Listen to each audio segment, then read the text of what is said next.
who won more Olympic gold medals அப்படின்னு TRP aspirants கேட்டால் அவங்க சொல்கிறது உசைன் போல்ட். ஆனால் அதிகமாக ஜெயிச்சது மைக்கேல் பிலிப்ஸ். 2008 ஒலிம்பிக் 2 மாதத்துக்கு முன்னாடி மைக்கேல் பிலிப்ஸுக்கு வந்து right wrist fracture. Doctors advice பண்ணுறாங்க ப்ராக்டிஸ் போகாதீங்கன்னு சொல்லிட்டு. மீடியா ஒரு கிரிட்டிசைஸ் பண்ணுறான், எதனா கொஞ்ச நாள் சான்ஸ் இருக்கா மெடல் ஜெயிக்க அப்படின்னு சொல்லிட்டு.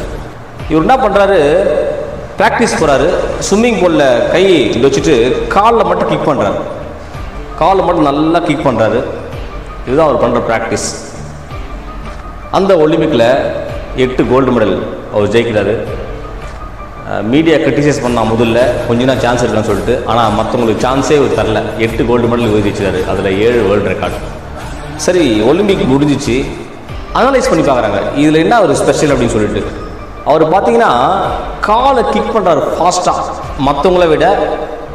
இவர் வந்து இதுக்கு முன்னாடி கிக்கிங் கம்பேர் பண்ணும்போது இது ரொம்ப ஃபாஸ்ட்டாக இருக்குது. அப்போது ப்ராக்டிஸ் மேக்ஸ் மேன் பர்ஃபெக்ட். கொஞ்சம் கூட யாருக்குமே சான்ஸ் தரல. அதுதான் Michael Phelps. This is a sportsmanship.